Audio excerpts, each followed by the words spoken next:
Hanya butuh waktu 7 menit bagi pasukan Oranje untuk membuat seisi stadion tercengang dan menghancurkan harga diri Tunisia. Di bawah komando Ronald Koeman, timnas Belanda baru saja menutup fase grup Piala Dunia 2026 dengan sebuah kemenangan yang sangat meyakinkan dan berdarah dingin. Skor telak 3-1 menjadi bukti keganasan mereka. Kemenangan mutlak ini tidak hanya menyegel status Belanda sebagai juara grup absolut, tetapi juga menjadi panggung kejeniusan Tijani Reinders di lini tengah. Namun, lupakan dulu pesta kemenangan ini, karena armada Oranje baru saja resmi memesan tiket ke neraka jahanam. Di babak 32 besar nanti, Singa Atlas Maroko sudah siap menerkam dan menyeret mereka ke dalam drama hidup mati yang sesungguhnya. Kali ini di Yuk Sports, kita akan membedah bagaimana skema bola mati Koeman mengacak-acak Tunisia dan sesiap apa mental raksasa Eropa ini menantang kekuatan Spartan Maroko. Mari kita bahas sampai tuntas. Bertanding di Stadion NRG Houston, Belanda langsung tancap gas dan menghentak sejak peluit pertama dibunyikan. Skema total football modern yang diterapkan Koeman benar-benar membuat barisan pertahanan Tunisia kocar-kacir sejak fase awal. Hasilnya gila, laga belum genap berjalan 3 menit, papan skor sudah berubah. Gol pertama Belanda lahir berkat blunder fatal yang dilakukan gelandang Tunisia, Elias Skiri. Alih-alih menyapu umpan silang mendatar pemain Belanda, sepakan Skiri malah bersarang ke dalam gawangnya sendiri. Unggul 1-0 tidak membuat Belanda mengendurkan intensitas. Hanya berselang 4 menit, tepatnya di menit ke-7, gawang Aymen Dahman kembali bergetar.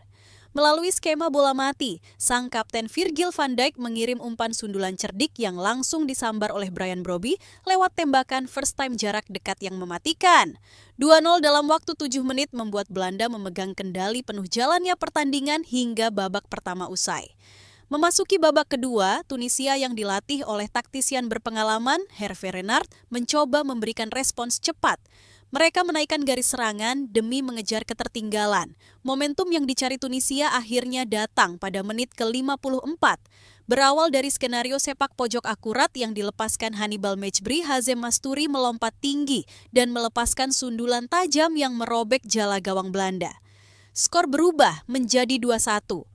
Menariknya, gol ini sempat tertahan karena wasit wanita, Katia Garcia, harus meninjau ulang teknologi VAR untuk mengecek keabsahan gol tersebut. Setelah beberapa saat yang menegangkan, wasit meniup peluit dan menyatakan gol Masturi sah. Stadion pun bergemuruh dan Tunisia kembali mendapatkan harapan untuk bangkit. Namun, harapan Tunisia untuk menyamakan kedudukan langsung dipadamkan oleh kecerdikan lini tengah Belanda. Hanya berselang 8 menit dari gol lawan, tepatnya di menit ke-62, armada Oranje kembali menunjukkan kelasnya dalam memanfaatkan situasi bola mati. Kali ini, gelandang kreatif berdarah Indonesia Tijani Reinders mengambil eksekusi sepak pojok. Dengan akurasi super tajam, Reinders melepaskan umpan melengkung ke dalam kotak penalti yang langsung disambar oleh bek jangkung Jan-Paul van Hecke lewat sebuah heading terukur. Boom! Bola bersarang telak dan mengubah skor menjadi 3-1. Gol dari Van Hecke ini sekaligus menjadi pukulan telak yang mengunci kemenangan Belanda dan memaksa Tunisia menyudahi turnamen sebagai juru kunci grup tanpa poin. Kemenangan 3-1 ini memastikan Belanda lolos ke babak 32 besar sebagai juara grup F. Mereka akan didampingi oleh Jepang yang finish sebagai runner-up dengan 5 poin setelah bermain imbang 1-1 melawan Swedia. Hasil ini sekaligus membuat Samurai Biru menjadi wakil Asia pertama yang menyegel tiket ke fase gugur Piala Dunia 2026. Kini, fokus Belanda langsung tertuju pada laga hidup mati di babak 32 besar melawan Maroko. Skuad asuhan Ronald Koeman wajib mempertahankan efisiensi bola mati dan permainan disiplin mereka jika ingin melewati hadangan Singa Atlas. Nah, bagaimana menurut kalian, Sobat Yuk Sports? Apakah dengan performa segila ini Belanda mampu menghancurkan Maroko di babak gugur nanti? Dan seberapa besar peran Tijani Reinders dalam taktik bola mati Oranje? Yuk, tulis opini liar kalian di kolom komentar.